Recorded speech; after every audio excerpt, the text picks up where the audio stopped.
गुरु के सुमिरन मात्र से नासत विघ्न अनंत, ताते सर्वारंभ में ध्यावत हैं सब संत। सब धरती कागज करूं लेखन सब बन राय, सात समुद्र की मसी करूं गुरु गुण लिखा न जाए। हाथ जोड़ धर्मिंद कहे मोर करुणा सिंधु कबीर, तुम्ही न आते जगत में कोहर तो मेरो पीर। सुरति करो मेरे साइयाँ पड़ा हूँ भव जल माहे, देखत ही बही जाएंगे जो नहीं पकड़ो बाएं। पार ब्रह्म परमेश्वर पूर्ण सच्चिदानंद, नमस्कार गुरु आपको सब संतन के संग। बोलिए श्री सद्गुरुदेव भगवान की। सीताराम सीताराम सीताराम सीताराम।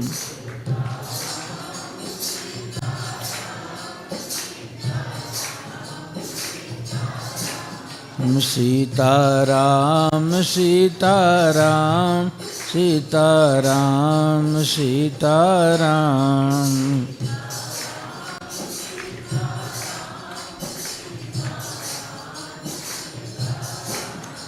बोले आनंद कंद भगवान की, उमापति महादेव की, सियावर रामचंद्र भगवान की, भक्तराज श्री हनुमान जी महाराज की, दयालु सद्गुरुदेव भगवान की।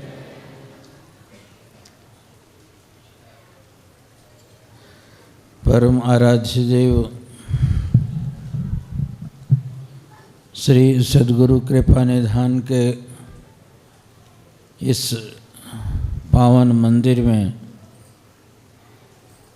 उनके अलौकिक मूर्ति विग्रह के सामने बैठकर भांति भांति से उनकी अभ्यर्थना कर रहे दूर दराज जगहों से पधारे हुए गुरु दरबार के नामलेवा सत्संगी उपदेशी एवं धर्मानुरागी सज्जन वृंद, देवियों तथा माताओं एवं बहनों, आप किसी न किसी बहाने यहाँ आए, इसके लिए आपको साधुवाद है। गुरु घर में आना बहुत महत्व रखता है।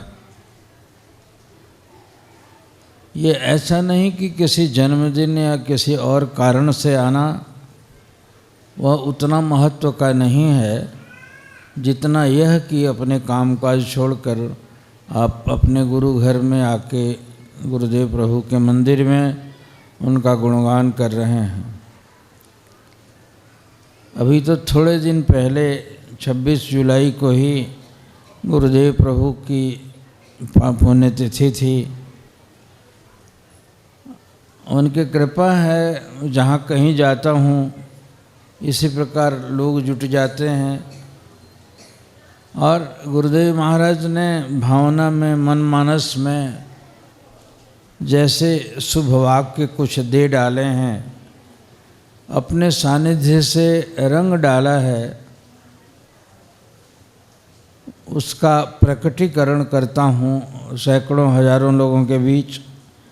आज 3-4 दिनों से जन्मदिन जन्मदिन जन्मदिन करके लोग नाच गान कर रहे हैं। वह गाना या नाचना या मुझे माला पहनाना, मुझे कोई उपहार देना, ये कोई खास महत्व नहीं रखता। महत्व इस बात का है कि यदि आप मुझे आदर करते हैं और कुछ खास से चीज़ों से, ट्रैक से हटकर एक आइडियल पथ को पकड़ के जीवन बिताया, यदि इसकी सराहना करते हैं तो वह सराहना तब सार्थक है कि मैंने जीवन के जो क्रीम पीरियड होता है जिससे आदमी खूब गहराई से संसार को पकड़ता है और उन समयों में इधर से मुंह मोड़कर गति को जैसे नदी पश्चिम बह रही हो तो उसको पूरब की ओर बहा देना जितना कठिन होता है, उस कठिनता को पार करते हुए उनके कृपा का ऐसा आकर्षण था जिससे उनके लिए सब कुछ विसार देना भी छोटा लगता था।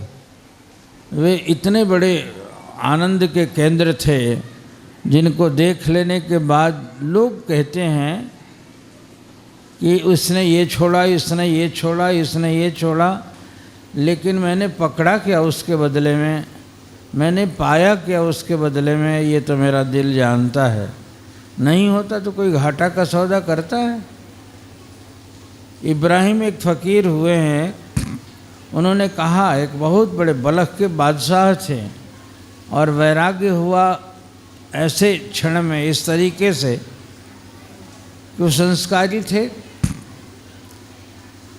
अपने राजमहल में राजकाज की मीटिंग कर रहे थे, बैठे हुए थे। एक बूढ़ा आदमी फटेहाल वह अंदर घुस के आया राजभवन में जहाँ उनके पार्षद बैठे हुए गहरी कोई बातचीत चल रही थी।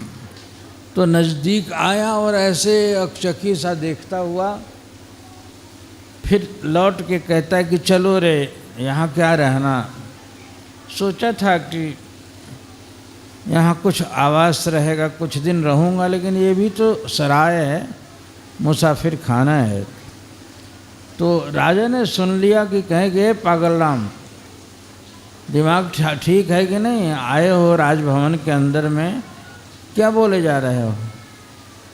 तो बड़े ठहाके से हंसा उसने, कहा कि मैंने यही तो कहा कि ये सराय है।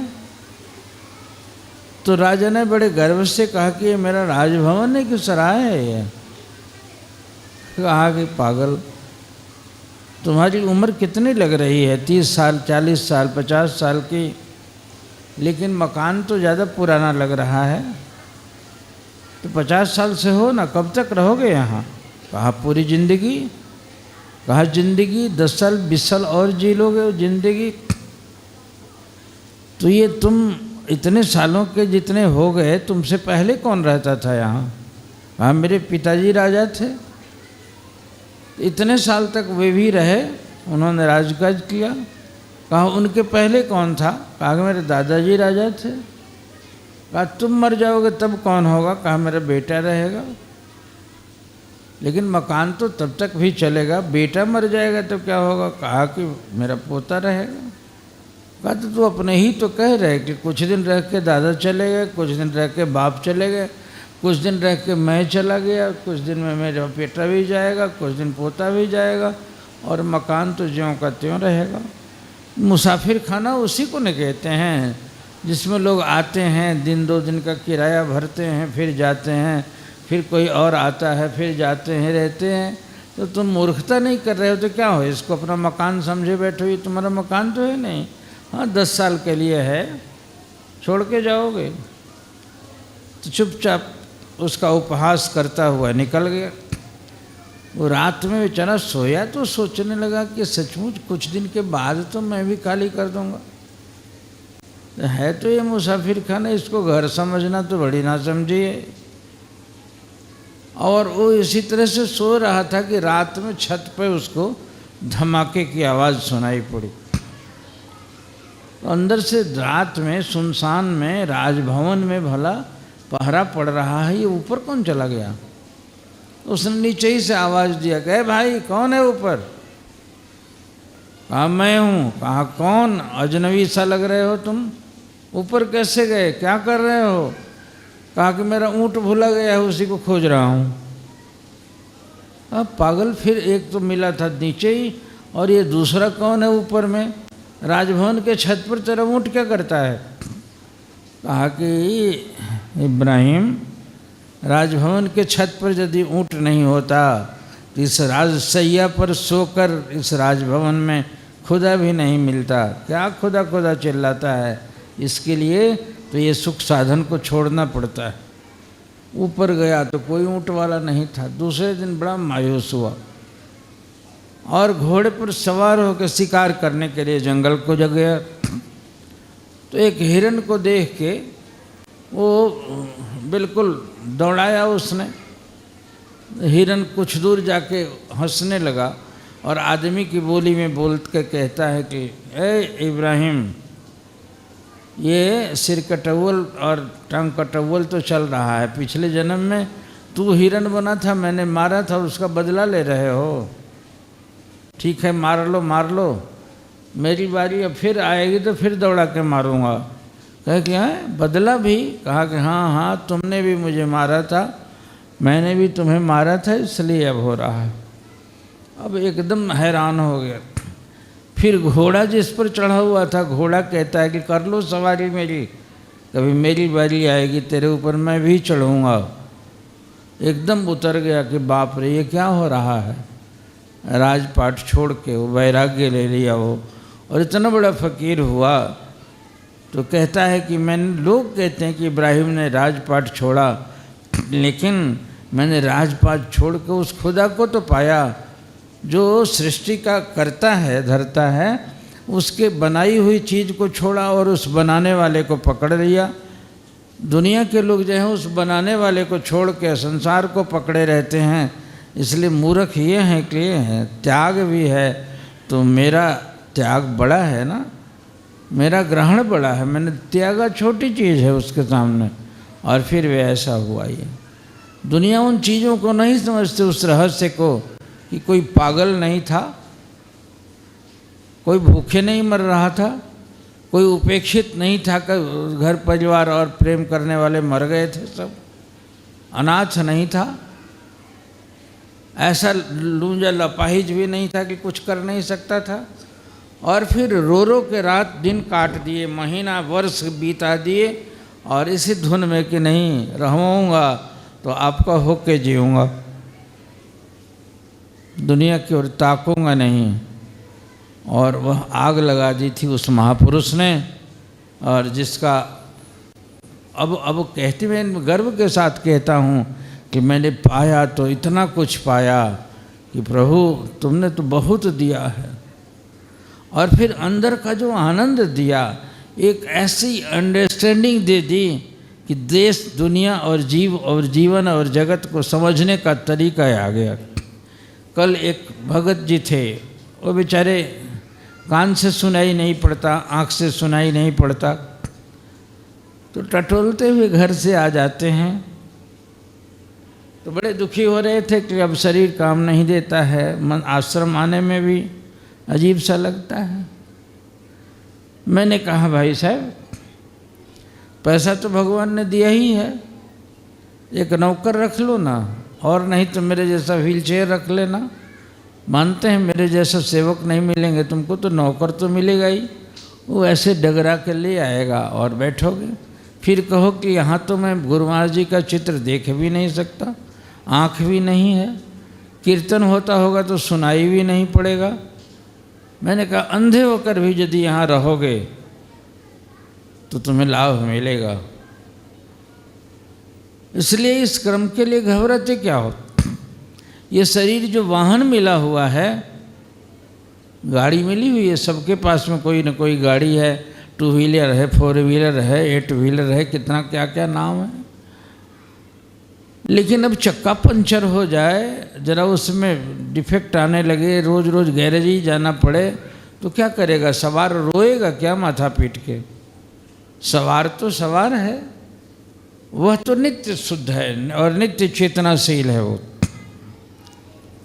वह चेतना तो परमात्मा की तरफ से उससे प्रकाशित हो रहा है, उसको साड़ित किया जा रहा है, उसको तो रोना नहीं चाहिए।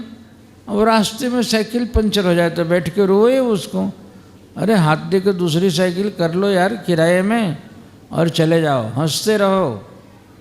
और शरीर से करो क्या, जिस काम के लिए ये मिला था, रात दिन जोर लगा के वह जल्दी जल्दी करके कि अभी ये साइकिल पुरानी होने लगी है, बहुत परेशान कर रही है, इसलिए अभी तक ढूंढ के देखो अंतःकरण में कि जिस काम के लिए सद्गुरु ने उपदेश किया था, जिस काम के लिए उनके चरणों में गया था, वह काम हुआ कि नहीं हुआ। नहीं हुआ तो बस चक्का एक परेशान कर रहा है, दूसरा परेशान कर रहा है, और इस बीच में बड़े लगन के साथ में उस उद्देश्य को प्राप्त कर लो जिस उद्देश्य के लिए जीवन मिला था भगवान। नहीं तो ये जीवन यदि लगन में लगे रहोगे तो ये साइकिल ख़त्म हो जाने के बाद दूसरी साइकिल भी वो दे सकता है। जिसने एक दिया था वो दूसरा भी देगा, तीसरा भी देगा, और तुम्हारा साधना एकदम निरंतर होती रहनी चाहिए और अपने लक्ष्य की ओर। रोना, मुझे तो मेरी तो तबीयत ही ठीक नहीं रहती है, मुझे तो कुछ न कुछ होते रहता है, घर में अमुक भी बीमार है, गैया भी बीमार है, बकरी का भी बच्चा नहीं हो रहा है, ये कुल परेशानी है। सुनो परेशानी छेड़ के यदि ऐसे जो लोग सज्जन लोग आते हैं दुनिया के लोग, उनको छेड़ो नहीं तो जैसे ब्लैडर के बीच में हवा भरो और छेद मारते ही छाए से निकलना शुरू करती है।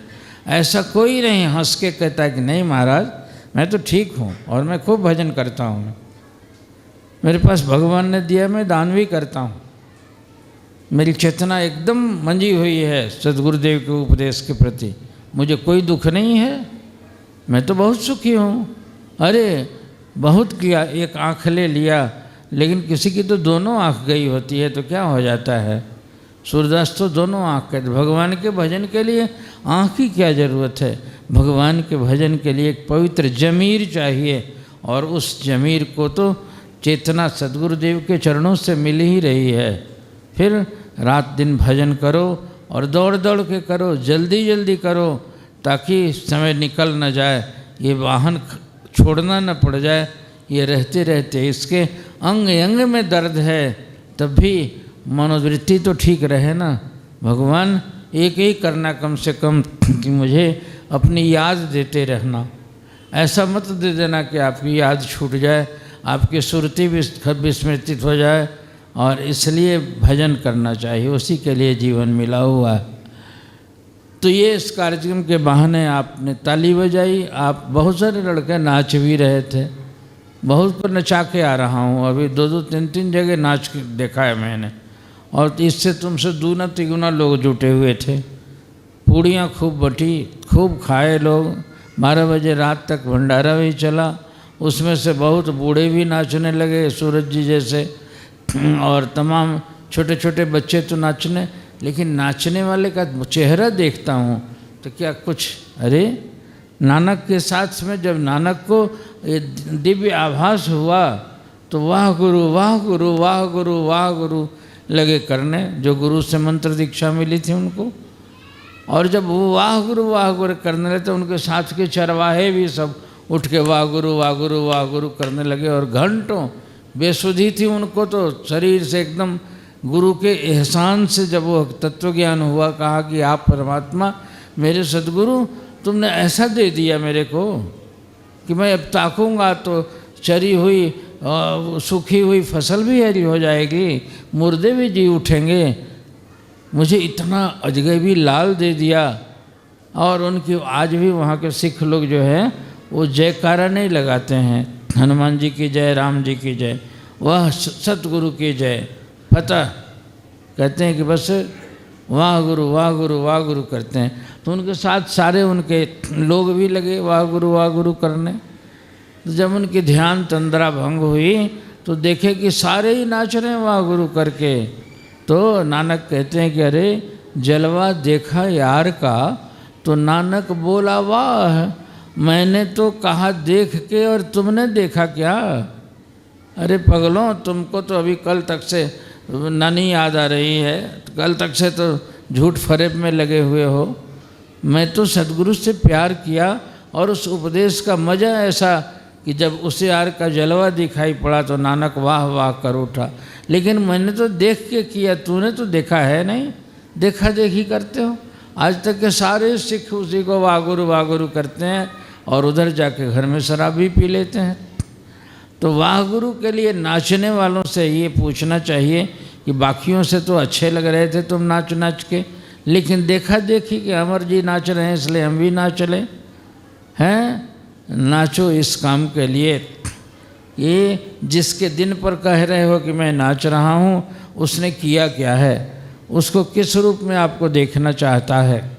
अब आप जुटे हुए हो इतने, और खूंटा ऐसा बंधा हुआ है मवेशी का कि 12 बजे रात तक भी खाना खाओगे और लाइन लग जाएगी कि स्वामी जी प्रसाद दीजिए और जाएं। एक रात भी यहाँ रहते तो सवेरे 4 बजे घंटी बजेगी और बस आरती करोगे।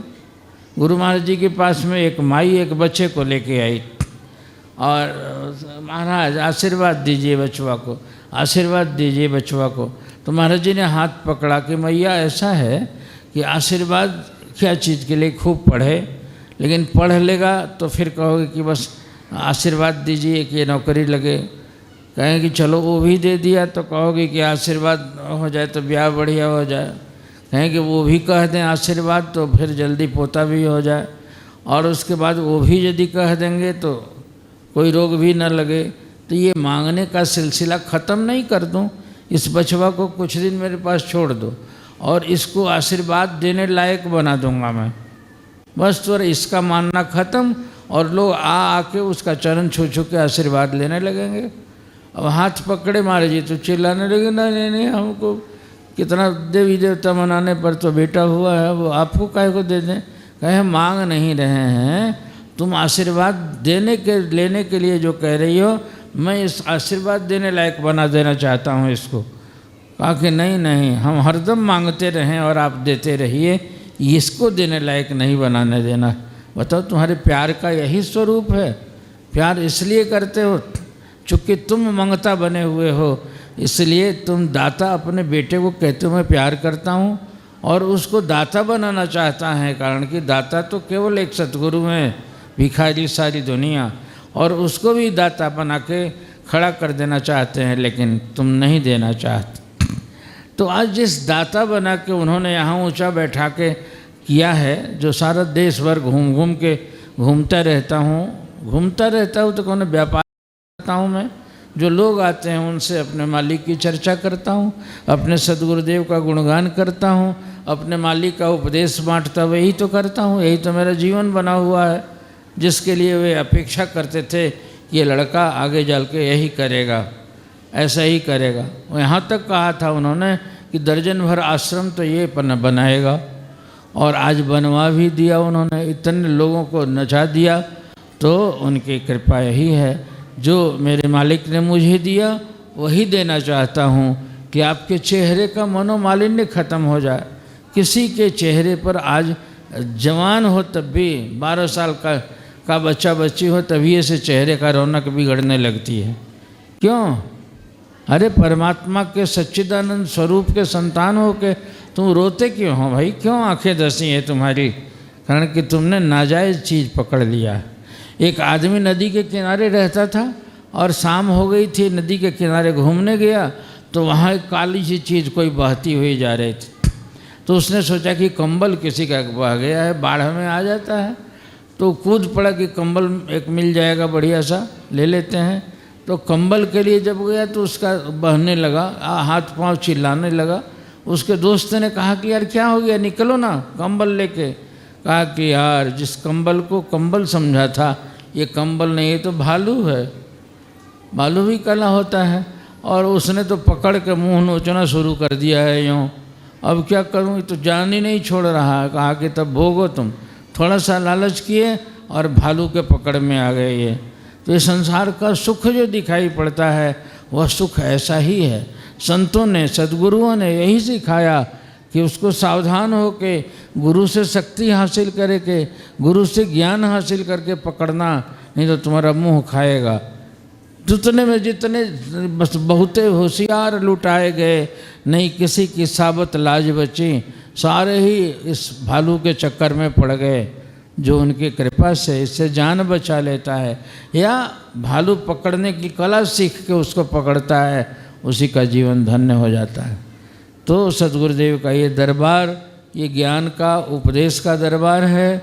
आपको निरंतर यहाँ से केवल सिर्फ आओ भी तो नहीं माइक पे कोई भाषण करेगा, केवल आके उनके चरणों में दंडवत करोगे और उससे भी तुम्हें प्राप्त होगा, ज्ञान प्राप्त होगा, चेतना प्राप्त होगी, उपदेश प्राप्त होगी, ऐसा हमारा विश्वास है। तो फिर आज के इस समारोह में आप आए किसी बहाने से, हमारे बुलावे से, तो आपको सद्गुरुदेव के उस पीठ की तरफ से बहुत बहुत आशीर्वाद है कि आपका मंगल हो, आपकी वृत्ति सुलझे, संसार के प्रति जीवन और जगत का राज सद्गुरु की कृपा से आपको समझ में आए। हमारे पार्श्व में बैठे हुए पूज्य बाबा जी ने आशीर्वाद दिया आज के दिन पर, बहुत बहुत गौरवान्वित हो रहा हूँ मैं, और आपने आदर दे के यहाँ बिठाया, इसके लिए गुरु भगवान की तरफ से बहुत बहुत आशीर्वाद। हरिओम तत्व सद्गुरुदेव।